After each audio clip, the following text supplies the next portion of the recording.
alongside Inteleon. This is going to be great. So 2 decks that our viewers, if you're just now joining us, has been kind of all over the place today in our stream. Just 2 very, very powerful Pokemon here. We have Origin Form Palkia and our Arceus as well. Sort of the Arceus, I guess this is going to be Arceus Dialga Palkia that we've all seen on stream today. So this is going to be great. What do you think about this matchup, Chip? What do you think is sort of favored from these 2 decks from what you're looking at so far? Yeah, these matches really can go either way. The one thing I'll say is that Origin Form Palkia V-Star's damage output is reliant on how many Pokemon are on both players' benches. Yes. And so Diego, playing the Arceus deck, really has to be mindful about how many Pokemon he puts down, because he'll just be feeding into the subspace swell damage. If he can play this game with just 2 or 3 benched Pokemon, he's really going to be limiting the idea of what John is trying to do. All right, and here we go, getting straight into this matchup now. We're going to have a great game for you all on the stream right now. So we're starting off with Diego. We like familiar to us, that Ultra Ball, discarding 2 cards from hands, being able to search out any Pokemon from your deck. So we will see what is drawn here. I did not get to see the hands, but we assume, as we've seen from our other matchups today, optimal setups. Obviously, you want to get your draw engine going, which in both of these decks is the Inteleon line, with those Shady Dealings abilities on both the Drizzile and the Inteleon as well. Searching out those item cards, the supporters when you need them, just any trainer card you really need to get everything propelled for your first couple of turns and even throughout the game to really clutch those last couple of cards you might need for a big play. Absolutely. Diego's certainly going to be looking for a couple of Sobbles on this turn 1. Wants to get them down to evolve into Drizziles on future turns. He'd also love to see an energy card in hand. Either the Double Turbo or a basic Water Energy would be ideal.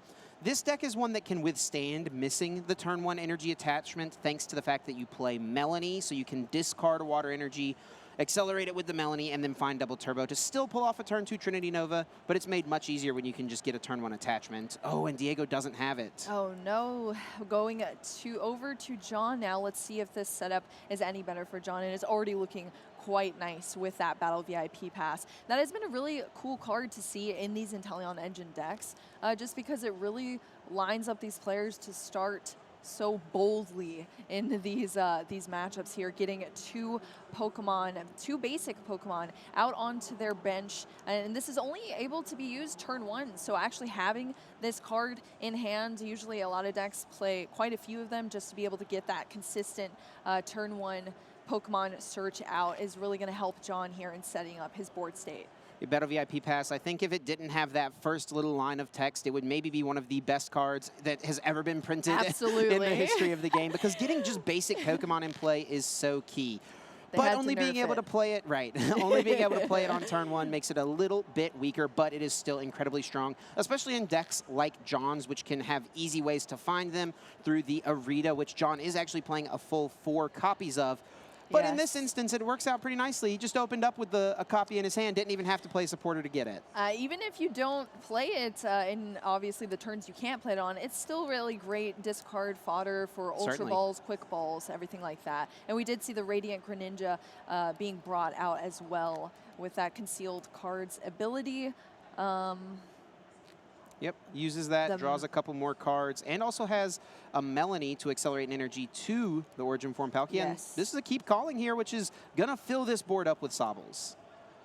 Yeah, which is going to be great, again, for John. So pretty optimal turn setup for John here.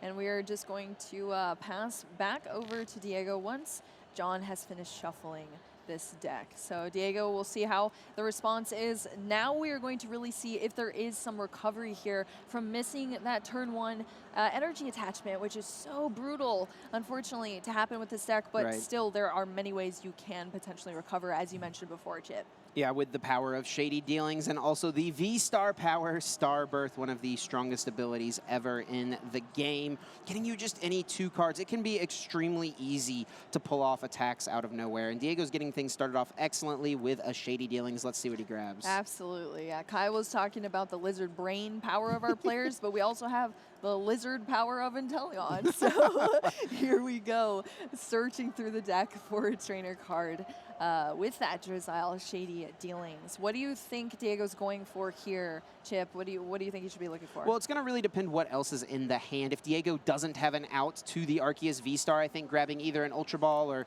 Evolution Incense could be excellent. If he's got that piece, maybe a Capacious Bucket or an Ultra Ball to discard a Water Energy, or some way to just try and set up for that Melanie, maybe getting the Melanie itself. And he's actually using Level Ball to go get the Dunsparce, just thinning it out of the deck. So this must be a pretty solid hand. If Diego can afford to just take that time and thin a card out of the deck, he must be sitting on something pretty solid. Especially for a Level Ball, which normally you see for Drizziles, Sobbles, to be able to just search out that Dunsparce when it's not even very relevant, just to thin it is great. So we did see the evolution into the Arceus V-Star as well in the active position. And Diego does play a Marnie, so that means we will not see an attack this turn over on his side.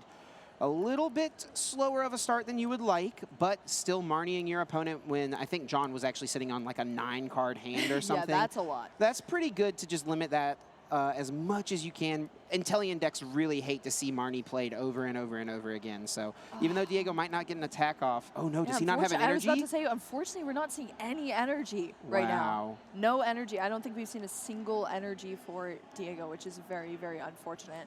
And we've seen multiple searches for Diego, so, I mean, he knows it's in the deck. He sees the energy. He just cannot capture them into his hand. Yeah, he'll be able to, at minimum here, use Starbirth and go fetch one out. But it feels bad to use your V-Star power, which you only get one of a game, to just get an energy card. Yeah, that is. And, I mean, unless it's the energy to be able to complete an attack. But, yeah, to not actually be able to complete the attack, even though you're searching out the double energy with your Arceus V-Star is very, very difficult, unfortunately. So I think Double Turbo was one of those grabs. Maybe if Diego got a Switch or something like that. I'm not sure if he even plays Switch. We could maybe have seen a Trinity Charge this turn. But no, it looks like it was just an Evolution Incense for the following turn. There is also Sharon's Cure in hand as well, which actually could be very valuable in this matchup, especially if Diego had the slower start, is going to be taking damage, but could potentially recover it and deny those prize cards. So now we're over to John, starting off the turn with a Capacious Bucket, searching out 2 basic Water Energy right now and putting them into hand and then shuffling. Yeah, this is excellent. He'll be able to get an energy attachment for turn. Also, of course, can use that super powerful concealed cards ability of the Radiant Greninja. Just get a couple extra cards in here, see what else there is to work with. A great response to a Marnie is Greninja with its concealed cards. Yes, which is what we just saw there. I saw a Cross Switcher, and what was the second card, Chip? Did you see that? I think it was a Tool Jammer, but already does have the second Cross Switcher in hand, so this can create a lot of plays here for John. I don't think we've actually seen a Cross Switcher play yet in our matchups casting together, Chip, so that would be really interesting. The Cross Switcher card, you have to play 2 of them at once, but you do get to switch your opponent's bench Pokemon up into the active, and then you also switch your own Pokemon as well. Yeah, this is an excellent card. It provides a couple of functions because it gives you a switching option, you know, which is excellent here since John can get this Sobble out of the active, and it also lets you bring something up on your opponent's side like you mentioned. Absolutely. So we are going to see the Irida here, I believe, is what John is doing right now. I think that Level Ball has already been played. The Level Ball grabbed the Drizzile, Drizzile grabs the Irida. All these cards just kind of staying in play here. Yeah, exactly. But we'll see the Irida, which can get that V-Star, which is excellent. Yes, definitely. That is very, very important. Such a strong draw with the Irida. I mean, that's why so many of these decks are really slotting that card, because I mean, when you're playing an all-water deck, it just makes sense to kind of cement that consistency into your deck. Yeah, this is a card that has been pretty heavily debated, I feel like, amongst Origin Form Palkia players. There is a group of players that are very adamantly against Irida, saying, why would I play this card when I could just play Research and get 7 new cards? I have also heard that argument before, definitely. I think a lot of people argue that it's a little bit slower, potentially. So slower and consistency are just trade-offs, I guess, you have to make there. So John, using those cross switchers to switch up that Arceus V, oh no, and we are going to see the knockout there on the Arceus V for those 2 prize cards for John. Really strong turn for John. Takes the first KO, takes 2 prizes for it. Doesn't target down any energy cards, though, so Diego will have a pretty easy time responding with a attack this turn, though he will not be able to reach for a knockout. And there's not even any low HP Pokemon, 2 prize Pokemon, I should say, on the bench for Diego to try and target down. Nothing like a Crobat or Lumineon that John had to use. He's actually sitting with a pretty clean board with a bunch of Inteleon line pieces and, of course, that Radiant Greninja. Yes, absolutely. So we did have that, that Sharon's Care was in hand for Diego, but now that there was no damage dealt onto the Arceus V-Star, there was just a clean knockout for that 2 prize cards for John, which is probably, John's probably feeling pretty good right now. I think I'd be feeling pretty good if I was in John's spot, but Diego is still very much in this. Shady Dealings here will grab the Big Charm, which is a big piece, letting Arceus Yes. V-Star get a lot bigger with how much HP it has.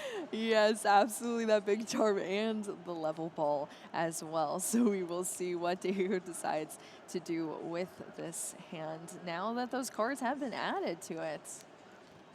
I think this is kind of where Diego's strategy is coming in. He doesn't have too many Pokemon on the bench. He's going to be able to give his Pokemon a lot more HP.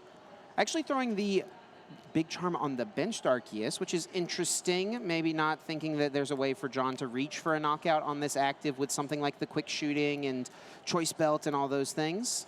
Yeah, absolutely. I mean, I guess if you can't get the 1-hit knockout on the active, or maybe, I don't know, maybe Diego just saw the other Arceus V go down and doesn't want that to happen again. But still, I don't know if Big Charm will be enough for that to happen. Ooh. That's a pretty annoying card to see if you're John Avery. Yes. Yeah, having you discard one of your Sobbles, which is going to usually be a way to keep getting through the deck with your Shady Dealings ability. Yes, so not only are we going to see the discard from John to kind of limit his ability to draw cards, but we also did see the draw cards from Diego as well, helping your hand out a little bit too. So you get both that disruption to your opponent and a couple more cards for your hand too. And we are going to see the Trinity Nova there for 180 damage with that double turbo, kind of nerfing the attack a little bit. And then the 3 water energies being attached onto the benched Arceus V. Now in this position for John, what do you think is the play here, Chip? Do you think John goes for the active Arceus V or tries to take out the Arceus V on bench? It's a lot harder to get to the knockout on the one on the bench since it did get that Big Charm. So honestly, it's turned out to be a pretty great play from Diego, trying to give that a lot more HP there, while it is not become a V-Star just quite yet. Something John actually could go for this turn would be utilizing one of the techs that he plays, the Starmie V, whose attack deals 50 damage for each energy card your opponent has in play. And it is a tech for the Arceus matchup because once they have used Trinity Nova, they throw a couple of extra energies in play. Energy Spiral can deal 300 damage. Wow, you've been keeping that a secret from me with the deck list, Chip. That is awesome to see.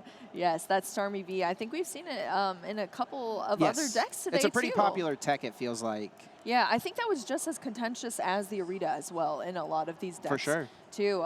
People are very for it, very against it. But hey, at the end of the day, you got to feel what is comfortable or play what is comfortable for you and what do you prioritize in your play style and your gameplay. So John does top deck Arita and also has not used Star Portal yet. So if he can bump this path to the peak, he can pretty easily pull off the Starmie attack, and right away he's eyeing up the training court. Absolutely. Yeah, Star Portal being so important in these matchups to be able to also accelerate energy. So it's kind of similar to the Arceus in a way, but it's just the V-Star power instead and charging up those energies from the discard pile to be able to kind of get those another attacker lined up when you could potentially be in a rough position, which honestly, seeing right now with all that damage on the Origin form Palkia for John, we might actually see, I didn't see the path to the peak is in play currently. So that is kind of an issue here. Does have boss's orders as well as that training court he just grabbed. So maybe he's going to go for a boss play on this Arceus on the bench, try to deal with the Big Charm before it becomes a V-Star. It's a little easier to manage right now.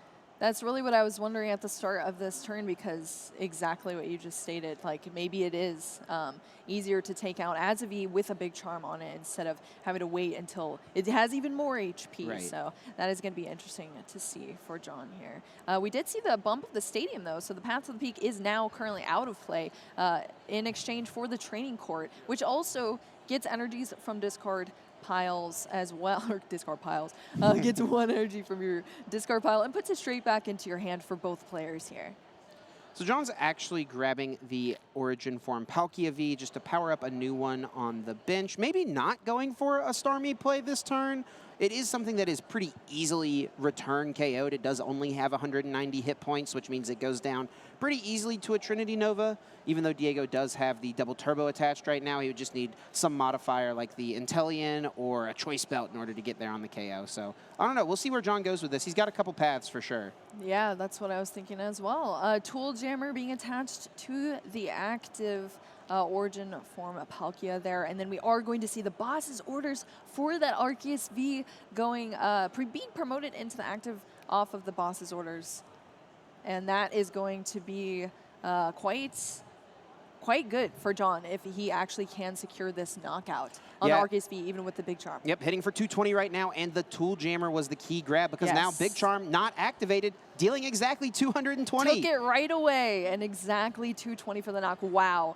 Super heads-up play there from John, and just like we said, eliminating that that threat on the board really with the big charm, because there's not going to be an Arceus V star in play anymore on that Arceus V with the big charm. Right, so. yeah, dealing with the big charm before it gets to 310 hit points, which is so much harder to manage. Really smart decision, I think, here from John, and you can see why he's 5-0.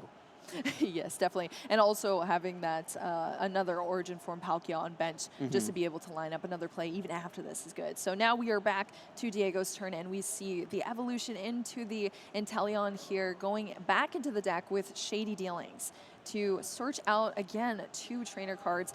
I know we say this a lot, Shady Dealings. That's probably our most said word. Yeah, most used, most said ability name or attack name for sure. We're doing some Shady Dealings here on the Pokemon stream, but it is just so pivotal to these decks, and it is actually going to be staying around a little bit longer with the announcement of the rotation and everything as well. Yep, pick up your Drizzles now because it is here to stay. Yes, absolutely. All right, we did see, was that the Ordinary Rod? I think so, yes, yep. Okay, cool. The Ordinary Rod, choose one or both, and you shuffle either 2 Pokemon or 2 basic energy, or both, back into your deck. So definitely a great way to just recycle your resources back into the deck and be able to really last longer in the game. And we will see Diego take their first knockout. 2 prizes to his side. Now John sending up that Origin form Palkia V. Yes. And slams that V-Star into play right now and has not used Star Portal yet. So even though there's no energies on it right now, it'll pretty easily be able to manage an attack. Yeah, as long as there are 3 in the discard, those 3 can be on the board, stay real quick. With that Star Portal, no longer having the Path to the Peak in play to stop it. So the Origin form Palkia can roam free to attach all of its energies if it wants to, which is great. And we also, of course, still have that Radiant Greninja as well. Does Diego actually play Radiant Greninja too, Chip? Do you know that? It doesn't look like Diego has chosen to play a Radiant Pokemon in the deck right now. We haven't really seen many of the Arceus versions going with a Radiant Pokemon. I think that there is definitely an argument, though, for Greninja. It's just such a powerful card, for sure. It is, yeah, definitely. But I guess you just are like, well, I'm consistent enough with my my V-Star power on my Arceus, so that makes a lot of sense. Okay, so we are going back into the deck here for John with that Irida, and going for the Origin form Palkia V-Star and a cross switcher. So that must mean John potentially has another cross switcher. Yeah, I actually think that last cross switcher is still in the prize cards, I'm pretty sure. So I don't think he'll have the ability to pull that off just this turn. There it is, and we will see if it is potentially grabbed out there. John does actually only play 1 boss's orders and the 4 cross switchers and no pal pads. So if John doesn't take a 1 prize KO and find a way to get that cross switcher off the prizes, he actually won't be able to gust the rest of this game. Yeah, and that would be a dilemma for sure. Okay, so we did finally see that star portal being used for John to attach those energies both to the active Origin form Palkia and on the bench as well. And also has that Shady Dealings Intellion. Here we go. Lining up the hand with whatever he might need to, I guess the big charm right there to potentially protect the active Origin form Palkia up there, and just lining up the hand. Ooh, both tool cards there is what was selected. The choice belt and the big charm. Which one do you think's going where, Chip? Yeah, the big charm's really interesting. Not a card that we often see in the Palkia deck, and it makes sense. Very solid. Just give your 280 HP Pokemon a little bit more. Kind of the same reason Arceus decks play it, and being put on the active is very strong. Since it now has 310 hit points, Diego is going to have a harder time reaching for any kind of shenanigans with, you know, building up damage with like a quick shooting, you know, choice belt, any of those type of things. That much harder to get to. Yeah. And we did see the damage being put there on Diego's active Arceus V-Star.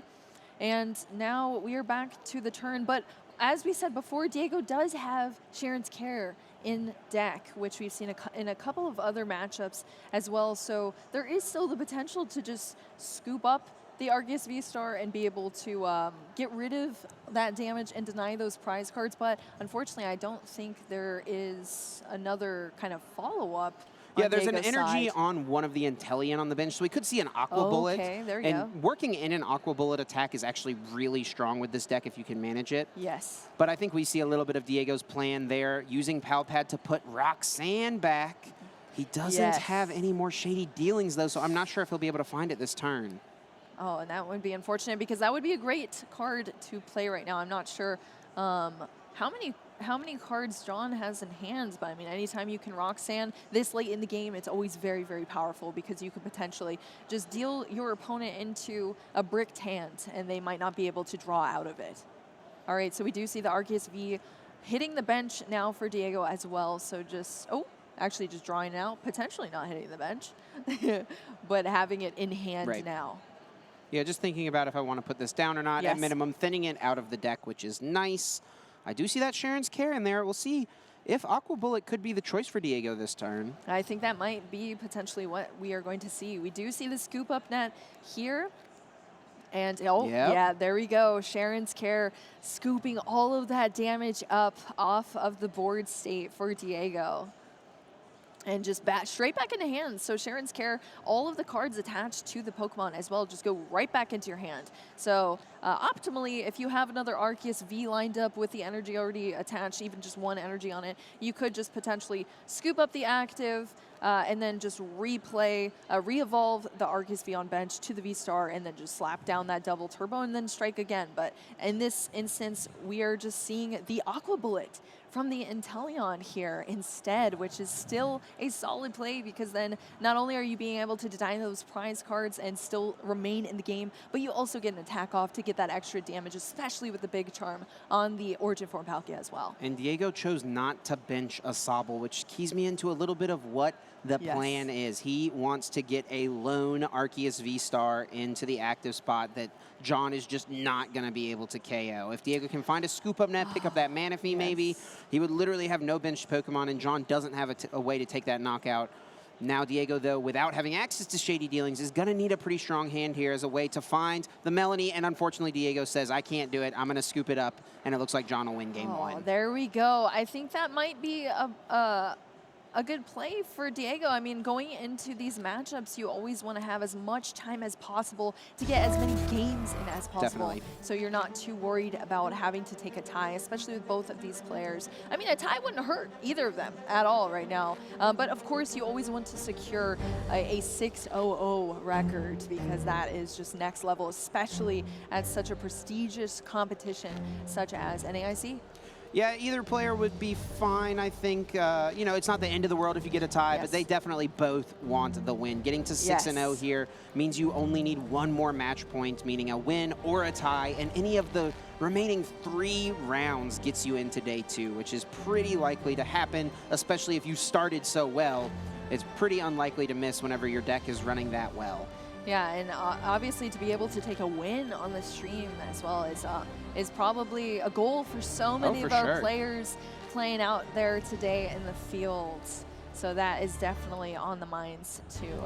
And being on stream, especially when you are a 5-0 currently, is so great. I'm sure they're both feeling fantastic about their play, their matchups today, and probably feeling good heading into a potential day 2. Absolutely. Which is so exciting. And being on the stream can actually be a lot of pressure for some players. A lot of players will get nervous and not really know how to feel going into it. But both of these players have really kept their composure, I feel like. I don't feel like I've seen too many of the nerves getting to them. No major misplays or anything like that. I feel like everyone's been playing pretty straight up. And John was able to get the victory in that first game. We see the opening cards now being drawn, getting into game 2 here very soon. Setting up for both players here. It's cool to be able to see. I know both of these decks are pretty heavily played here out on the field. So Definitely. I'm sure we have our Origin Form Palkia crowd rooting on the Palkia player and the Arceus V Star players as well. So let's take a look at what is going to be prized here for Diego. What do you think, Chip? Nothing too bad. Yeah, the one ordinary rod could be annoying if you have a bad research early on, but it's one of those bottom prizes. So it's really not too big of a deal, like you mentioned.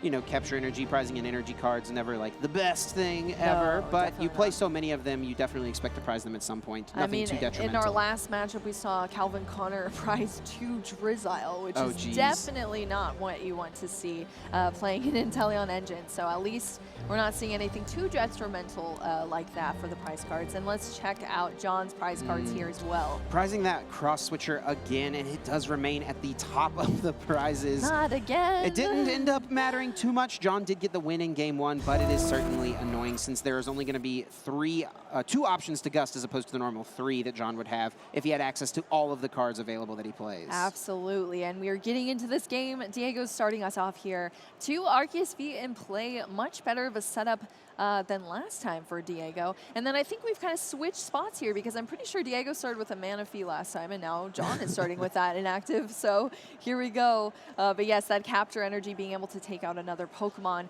onto the bench as well, another basic Pokemon. So that is really great. Yeah, Capture Energy is just one of my absolute favorite cards in the format. Anytime I can play a deck that can utilize Capture Energy, I try to throw it in there because it is just an added benefit for something you want to do every turn anyways. You always want to attach an energy every turn if you can, so why not go get an extra Pokemon in play as well? Yeah, especially in these Inteleon Engine decks, like when you need the Pokemon to be able to kind of draw into your cards, and that is a main part of your draw engine is that Drizzile and Inteleon, so getting that Sobble out is so important. Turn 1 as well, as we said last game too. So we are going to see another level ball, or a level ball here from Diego to search out a Pokemon that is 90 HP or less. So 2 Sobbles down. Now, what do you think about keeping the bench? Like, where do you think Diego wants to keep his bench so that obviously he can still make his deck function, but also not benching too much to give John the advantage of being able to take more damage? It's a really tough game to play because you, like you said, you want to make sure your deck can still function, and for it to function, you need a lot of Pokemon in play. You need to utilize a bunch of Shady Dealings, but that'll just boost John's damage. So I think that the 3 that he's at is pretty solid if you can manage that. The problem with the board right now is that he actually just doesn't have a space for a Manaphy if he wants to keep this board this low, because John can really threaten a lot with the Radiant Greninja, Moonlight Shuriken, targeting down Sobbles before they become Inteleons. Absolutely, and being able to charge that up very quickly with the Star Portal, V-Star power as well, the ability from the Origin Form Palkia would be huge. So that could be a potential play we see in this matchup as well. But now we are on John's turn here, getting Pokemon out of the deck with a Quick Ball. We are seeing that Radiant Greninja being drawn out of the deck. And I guess we saw a Battle VIP pass as well. This is now the 2nd time that John has been able to play that, so I'm sure that he is valuing that card so much in the deck currently. Must be nice to be you, John Wanggaard. Starting with those Battle VIP pass, doesn't even have to support her for them. That's pretty great. Yeah, absolutely. John Wanggaard, feeling good about the Battle VIP currently. Well, and you know what's better than 1 Battle VIP pass? 2 Battle VIP passes. Being able to arena for a 2nd one. Oh my goodness. Can you imagine seeing that as Diego and just being like, oof, that hurts. Yeah. That hurts a lot. And you can really see why this card has picked up so much play in these Palkia decks. Whenever the Astral Radiance set first came out, some of the initial lists that were being played online just didn't have this card. And as it started to pop up here and there, people recognized, okay, this is really powerful, and it combos extremely well with the supporter Arita, which these decks love to play multiple copies of. Absolutely, yeah. I mean, most of the time we see Battle VIP in Mew decks. So Yes. I guess our Palkia players have kind of taken note of that. And I mean, in a deck where you do more damage, if you have more Pokemon on the board state, like it only makes sense to play it. So as we can see, a fully loaded bench here for John, and then now passing back over to Diego. And we are seeing a level ball here for Diego to search out another Pokemon, 90 HP or less, of course. And it looks like Drizzile is probably going to be the choice here. There we go. Drizzile being evolved into right now for that Shady Dealings ability, and searching out the Avery as well. So, and I believe it is either being played or about to be played for Diego. Yeah, this is a big hit here for John. It's going to force him to discard 2 Pokemon. Now Diego can draw 3 cards as well. You can see why Avery is so powerful in this format because of how dominant the Intellion engine is. I loved that play because you see such a powerful setup from John with those Battle VIPs, and then the Avery to kind of shut all that down. And I'm sure John was like, oh, I'm feeling good. I'm vibing right now on my 5 Pokemon bench, but unfortunately to see that card is pretty rough. And now Diego doesn't really have to worry too much about putting Manaphy in play because John just discarded that Radiant Greninja. So this is working out great for Diego because he'll be able to operate with this low bench size. There we go. Yeah, I guess John wasn't even really thinking about that strategy or going for a different play here than utilizing that Radiant Greninja. Yeah, I think he just felt like he couldn't get rid of one of the Sobbles. Leaving yourself with a Palkia, a Sobble, and a Greninja, it's just not quite as strong as having access to multiple Shady Dealings. Because if that other Sobble gets knocked out, you could be in a very, very bad position, unfortunately. Definitely. So that is definitely a factor for sure. So that makes sense. Diego now having 2 Drizziles on the bench, so both of them being able to evolve next turn into Intellions. And then we're just going to see the Trinity Nova here. For that 180 damage, and then the 3 basic energies, the basic water energies, Diego's bringing out to put on that Arceus V-Star on bench, and taking, of course, that prize card off of the Manaphy knock as well. So ahead 1 prize. Look at this here in John's hand. He has the Starmie V, which is an excellent response to Trinity Nova throwing extra energies in play. And something really key to note, John did not reveal the Starmie in game number 1. If it had gotten revealed, that's possibly something Diego could have played around by getting 1 less energy out of the deck. But because it's something Diego wasn't expecting, it could be huge here for John. Absolutely, and it's the really beautiful, special art. Yeah, the trainer gallery. Well, yes, the trainer gallery coming into play here. So that would definitely be huge for sure. John now having the Sobble inactive. We are going to see Evolution Instance here can grab out that Palkia. Yep. The Palkia V-Star off that Evolution Incense. He's got plenty of plays here in the hand. I think there's a Drizzile as well as another Evolution Instance. And even a Melanie to work with as well. Yeah, so really just deciding what order of operations he really wants to go with John, for this turn. He's got no shortage of options here, that is for sure. Yeah, that is a lot of choices there. I don't think there's a single card in that hand that's really unplayable. So here we go. We're going to see what John decides to do with his hand. Evolving the Drizzile in active, scoop up netting the Drizzile to be able to just evolve again on the benched Sobble and utilize that Shady Dealings ability twice. And chooses to put the Big Charm on the Starmie, which makes me think he wants to target down the Arceus on the bench that has all the basic water energies on it so that this active one can take a hit even if a Choice Belt got thrown down. Also targeting that one down. Obviously, it is doing just the base 200 because there is no double turbo attached to that Arceus V-Star on bench. So it is hitting 4 more damage. So we might see that again. Yeah, I wonder, just like, does Diego even play the Choice Belt? I actually don't see it here in the list. So this Big Charm actually means that Starmie won't even be KO'd to the Arceus on the bench because there's no Choice Belt to respond to a Big Charm. That is huge. So not only do we have the beautiful Starmie, but it is going to live another day after it performs its duties here. So that is great. We are seeing the Star Portal V-Star power ability here from Origin form Palkia to take those energies out of the discard and distribute them on your board in any which way you like to your water Pokemon.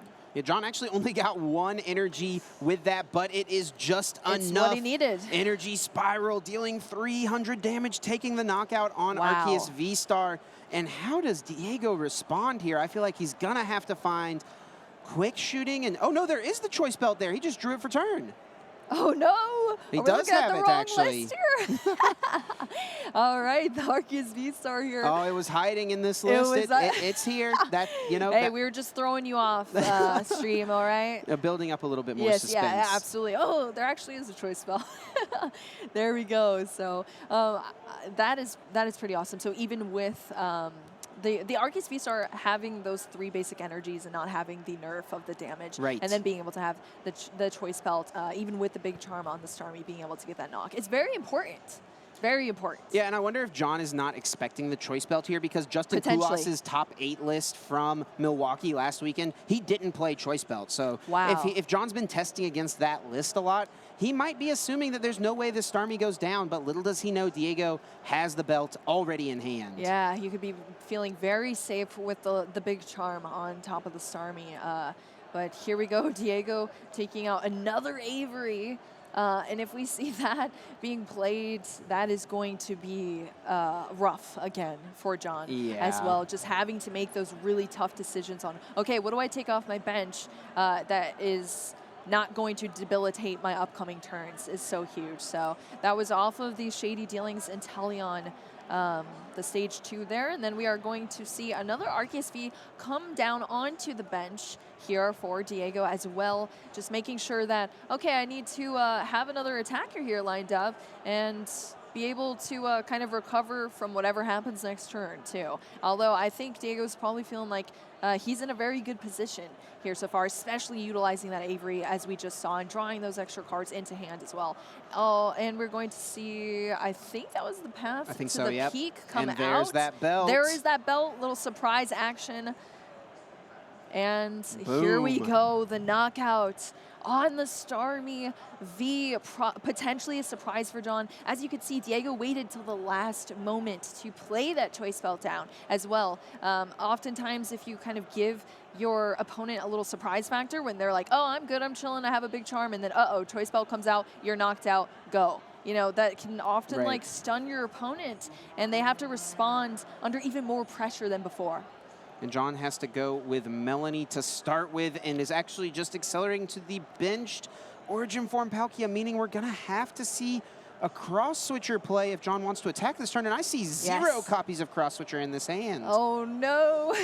And if this Arceus doesn't get damaged this turn or doesn't go down, it's just going to be another opportunity for Diego to take another multi-prize KO. I guess unless John can evolve this active, it's going to be 2 more prizes Diego's way. Absolutely, and if Diego ends up taking this game, it is going to be tied up with only not that much time left as well. Right. So that could potentially be a little rough, but...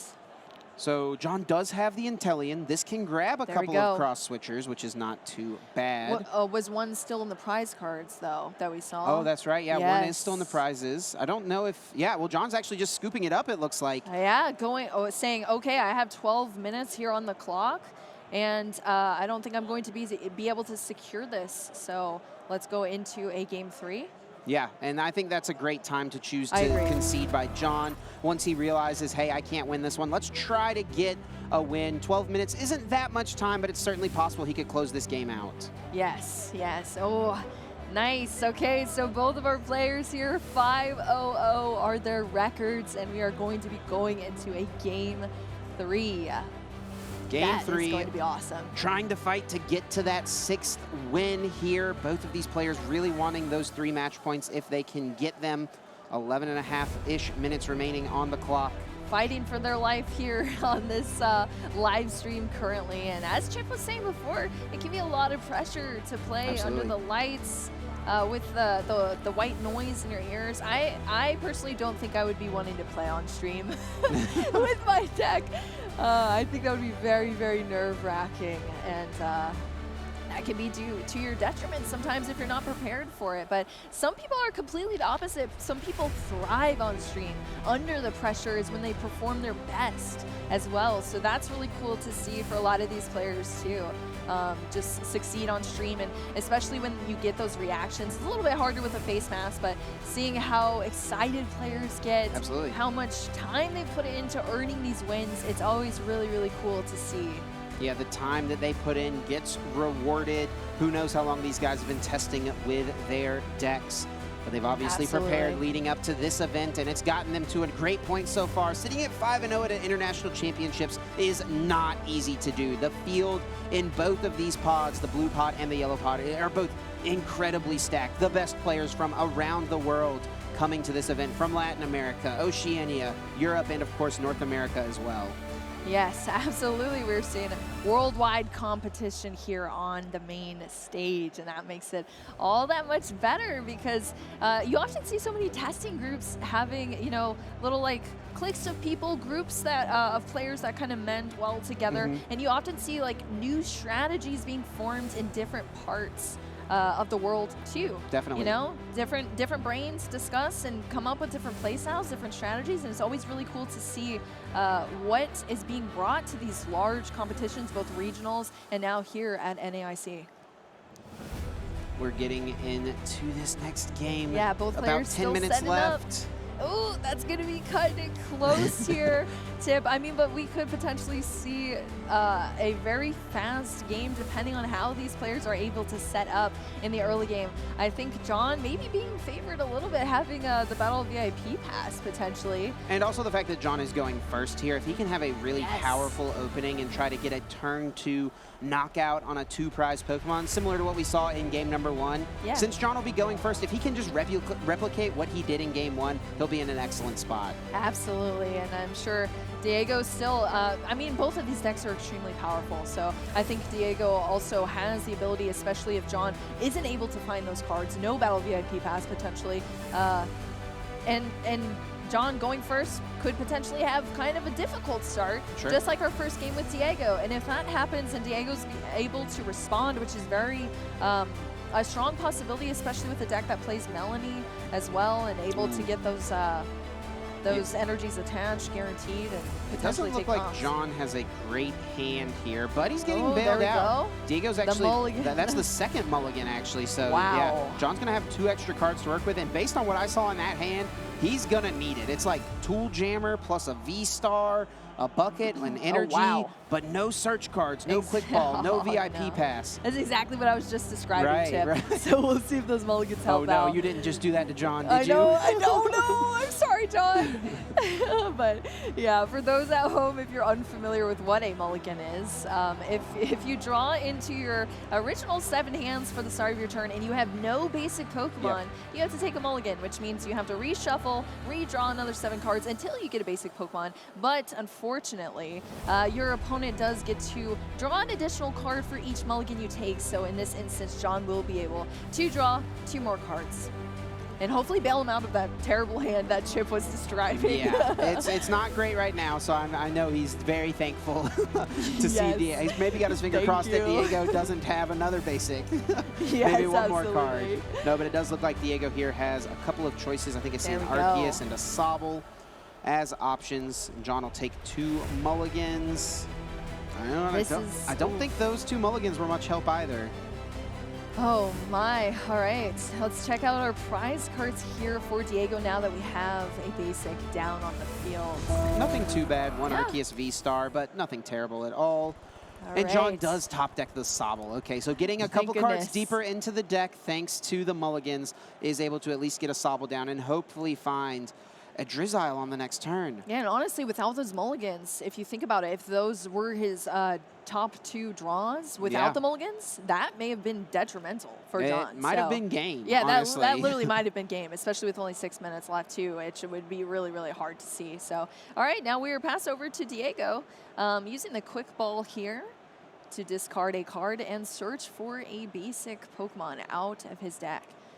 Probably wants to eye up a Sobble here. Yeah, I think that feels safe. You know that your Arceus is definitely safe. John did not get down a Palkia V-Star, or a V, excuse me, so there's no threat of a V-Star on this coming turn. Yeah, absolutely. Well, especially when you see a Starmie V with an energy attached. That's looking a little scary for that little Sobble there. So that is good as well to maybe get some consistent Pokemon out there too. We did see the quick ball. Is that the rock sand that I see? Okay, great. So losing that one piece is a little annoying. Diego actually had to discard it in game 1 as well. It's super key in the late game, but Diego has the Pal Pad to recycle it if he needs it. Oh, okay, great. Okay, I was thinking that John is one that does not play Pal Pad. That's right, yeah. Okay, great. Awesome. So there is that potential. So I guess who knows? I've been missing stuff in these lists today, apparently. So I'm pretty sure it's not there. Well, let's go, Chip. Pick it up. All right. You need an energy drink real quick. I'm just kidding. But yeah, Diego just having that option. If the rest of his hand is really good, having the Pal Pad to be able to kind of rescue those supporters out in the late game is always an option if you need to keep the rest of your hand. A pretty weak supporter for turn being the Avery. We've seen Diego utilize it excellently in game number 2, where he was able to just discard multiple Pokemon from John's side. Right now, it was effectively just playing a Hop, and playing Hop is not very good. Yeah, that is quite unfortunate there. But, I mean, sometimes you get dealt a hand, and that's your only option, which, looking at Diego's hands, it's looking kind of rough from what I saw. And this is really interesting from John, actually just retreating into Sobble, scoop up net, discarding the energy that got put on it, and then using Melanie to get the energy accelerated onto the Starmie. A super slow beginning. There you go. Slow, but I mean, I guess it worked. So we are seeing the Hisuian Heavy Ball being played currently, but I don't think there was any Pokemon in the prize cards, so not actually being able to utilize it to replace any cards, so it just goes straight to the discard. I think John did draw into a quick ball off of the Melanie, so at minimum, that will be something that he can try to develop some sort of board presence. I mean, at least the Melanie is better than an Avery that just draws you a couple cards, you know, so there's that. Just draws you a couple cards and gets you an energy, so, you know. That's true. It's nicer, exactly. It's a little bit better to get you that energy on board, so that's good. All right, so the Path to the Peak was put into play as well. And then we are going to see the Capacious Bucket to search out 2 basic energies, basic water energies. And then quick balling away one of those water energies to search out that Origin Form Palkia coming down onto the bench for John. And that is what John was missing last turn. Getting it a little late here. He's sitting on the V-Star in hand, so as long as that can stick around, which Diego doesn't play like Zigzagoon or anything like that, so there's no real way for the Palkia to go down. He'll be able to pull it out next turn. Absolutely, yeah. John does play Zigzagoon, but I'm pretty sure. Oh, actually, last game I think it was in the prizes. So, all right, so we're seeing the Tool Jammer being attached here to the Starmie V for John. So just disabling any potential tools on Diego's future Pokemon in the active. And then we're just seeing the 50 damage being put onto that Sobble in the active with Swift here on the Starmie V. And then we are going back over to Diego. Only 2 minutes left, around 2 minutes. Not too much time remaining on the clock here. It feels a little weak that, as John, that you've put 2 energies on a Pokemon V and you can't KO a 60 HP Pokemon. Yeah, that is kind of difficult, especially when that Pokemon can be just scooped back up, unfortunately, with a scoop up. But Diego doesn't have much either. We're actually just seeing the Power Edge. Both of these guys really having some slow starts. Power Edge, but still not even doing that 130 because of the double turbo energy. So that is a little bit rough here. Both very slow starts in a round that's really narrowing down quite quickly. And I think this is kind of looking like it might potentially end in a tie. I don't know. What do you think, Chip? It's definitely leaning that way. It's going to be difficult for either of these players, especially with kind of where they're at as far as their pace of play is, and also with just how these boards are getting set up. It's going to be hard for anyone to take 6 prizes before the time expires. Luckily, this is not in a win-in yet, so we are not in a situation where a tie doesn't get you into day 2. You know, a tie like we were describing before isn't too terrible for either of these players. You're still in a pretty comfortable position, being 5-0-1 with both of their records here today. Obviously, it would have been pretty hyped to see a win here, and we. But I mean, a tie is just as good for these. Well, not just as good, but still a good spot to be in for both of these players in their scores for the day. Yep, definitely better than a loss, that is for sure. And now you just, you know, if you tie this round, which we're assuming is what's likely going to happen here, if you do get the tie with 3 rounds remaining, you just need to win one of the 3. Yep, exactly. So you're kind of in a very comfortable position as a player here. So we are still seeing John still, again, talking about the pace of play. Both of these players are not rushing. You know, they're both taking their time, both with really incredibly slow setups, as we saw. So they're kind of just gliding through these motions. Here we go. Not really feeling the sense of urgency of a player who wants to finish the game. So I feel like we're maybe in a spot where these guys are just kind of accepting that they're going to most likely tie here. But still playing it out until turns as well. So when the clock runs down, which could potentially be on a slightly different time than us, it'll go into turns for these players, and there will be 3 additional turns total on the board. And usually the player that it hits turn, or the clock hits 0-4 is usually turn 0, and then it goes 1, 2, 3. So Diego just kind of thinking through the options. We do see a Marnie being played, so he'll limit John's pretty sizable hands. Yep, shuffling both of their hands, putting at the bottom of their deck. So all the cards that were in their hands are now at the bottom of the deck. So they're not able to be drawn into either. And then Diego drawing 5 cards and John drawing 4 because Diego initiated that Marnie. Going back into the deck here with a level ball. If we can, if the deck can come up. Oh, no. Yeah, it looks like we're having a talk with the judges about something here. I was like, I struggled to pick my deck up too, so I thought that was what's happening. All right, there we go, talking it out with the judges. Probably trying to figure out who was turn 0, most likely. Yeah, maybe something like that. And I think both these guys recognizing, there we go. Hey, time's been called, we can't win. Looks like it's just going to be a tie. No reason to drag this out, so let's get on to our next round. Absolutely. And both of these guys being 5-0-1. Not too bad, but a little disappointing to not come away with a win here in this last one. A little bit, and you know, it's always more fun, I think, on the stream to see a hard win from a player. For sure. But you know, these are both very strong decks, and I think you could say they have sort of equal advantage to each other. So, I mean, a tie feels right, too, for both of these decks.